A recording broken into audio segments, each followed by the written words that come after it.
O sangrento conflito travado entre Reino Unido e Argentina pelas Ilhas Falkland, ou Malvinas, completa 40 anos. Mas as controvérsias em relação à soberania sobre o arquipélago são muito mais antigas e não envolveram apenas argentinos e britânicos. O próprio descobrimento das ilhas no século XVI gera discórdia. Alguns atribuem o feito a navegadores espanhóis, outros aos portugueses, e tem também quem diga que foram os holandeses os primeiros a chegarem lá. Mas como as ilhas acabaram se tornando um território ultramarino britânico? Sou André Biernat, da BBC News Brasil em Londres, e neste vídeo vou explicar alguns tópicos importantes dessa história, que é bem complexa e controversa.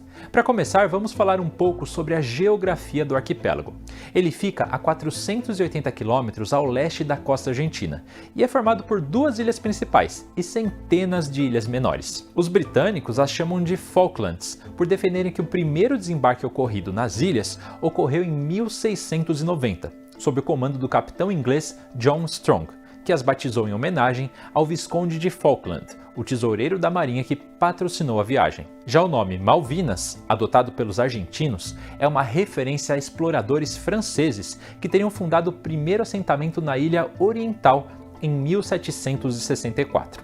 Eles se autodenominavam os Malouines, ou Les Malouines, na língua deles, por virem da cidade de Saint-Malo, no norte da França. Sim, a França é outro país envolvido nessa história, mas isso eu vou explicar um pouco mais pra frente. Antes, vamos nos situar no tempo.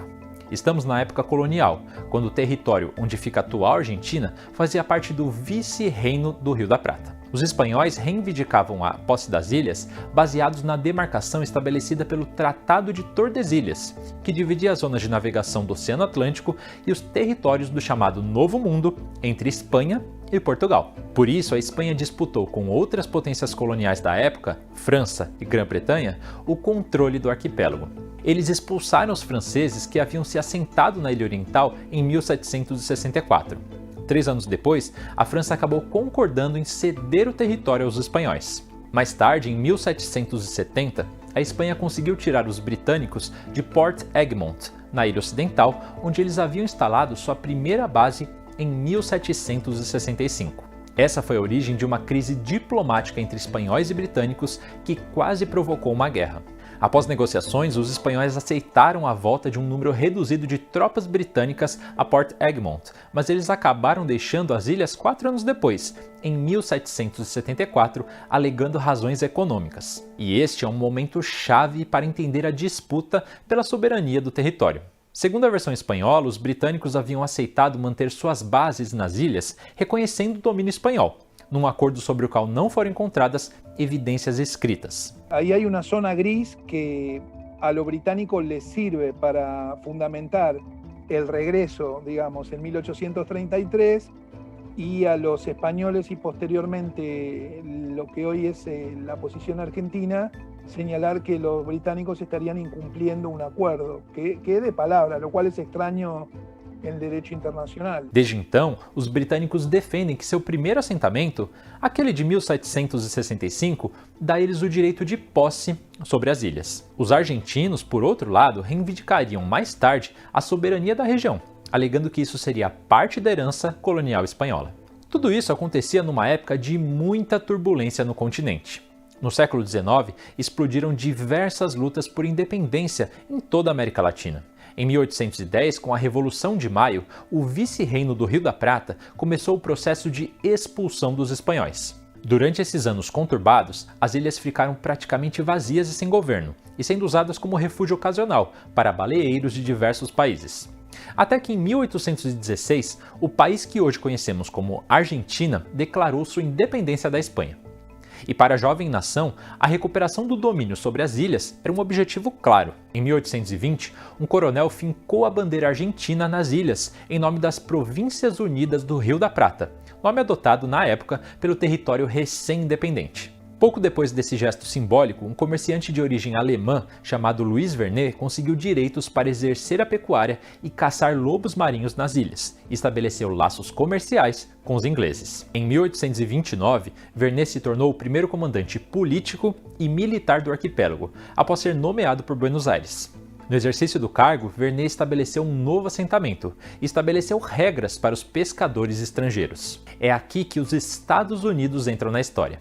Isso porque, em julho de 1831, Vernet ordenou a captura de 3 embarcações americanas, que eram acusadas de não respeitar essas novas regras. Washington considerou a detenção um ato de pirataria e, em resposta, enviou à região um navio de guerra, o USS Lexington, que tinha como comandante o capitão Silas Duncan. Duncan deteve prisioneiros e expulsou cerca de 40 colonos das ilhas, que abandonaram o assentamento argentino. Em 1832, ele declarou as ilhas livres de qualquer governo, apesar de nem Buenos Aires, nem Londres terem abandonado suas reivindicações pelo território. Não demorou muito para a Argentina substituir Vernet por um novo governador. Um ano depois, em janeiro de 1833, tropas britânicas desembarcaram nas ilhas e devolveram o controle do território ao Reino Unido. Os britânicos nomearam um novo governador e expulsaram autoridades e servidores argentinos que estavam ali. Em 1845, eles fundaram a cidade de Stanley, que para os argentinos se chama Puerto Argentino, a capital do arquipélago até hoje. Daqui damos um salto para o século XX. A Argentina nunca deixou de reivindicar o controle das ilhas por meios diplomáticos, mas nunca obteve sucesso. Até que, em 2 de abril de 1982, o general Leopoldo Galtieri, que chefiava a junta militar que governava a Argentina, ordenou a recuperação das ilhas à força. No outro lado do Atlântico, a resposta inglesa não demorou a chegar. A primeira-ministra Margaret Thatcher, a Dama de Ferro, enviou forças militares ao Atlântico Sul. Após 2 meses e meio de conflito, o saldo foi de mais de 900 mortos, 649 argentinos, 255 britânicos e 3 habitantes das ilhas. O conflito terminou oficialmente com a rendição argentina em 4 de julho de 1982. Desde então, as ilhas estão sob a administração do Reino Unido. Já no século XXI, outro momento importante nessa história foi o referendo organizado pelo governo do arquipélago em 2013, quando 99,8% dos eleitores das ilhas votaram a favor da permanência como território ultramarino britânico. Mas a Argentina não reconhece esse resultado, alegando que os habitantes das ilhas são descendentes de uma população que foi implantada pelo Reino Unido desde 1833. O Reino Unido, por sua vez, recebeu o resultado da votação de braços abertos. E alguns especialistas consideram pouco provável que o país mude de postura. In terms of international law, the British case is weak, and the self-determination point is an important one. I don't think the British have any interest in it going to court at the moment because the status quo is fine with them. And politically, it would be dynamite. After we fought a war, after people died, to give Argentina a sort of costless victory. Nos 40 anos que se passaram desde que a guerra terminou, a economia das ilhas cresceu consideravelmente. A criação extensiva de ovelhas se somaram à venda de licenças de pesca a barcos estrangeiros, o turismo e as explorações petrolíferas. O arquipélago tem mais de 3 mil habitantes, incluindo imigrantes de dezenas de países, desde o Chile até as Filipinas, atraídos por uma taxa de desemprego mínima e uma das maiores rendas per capita do mundo. Mas a disputa pela soberania continua.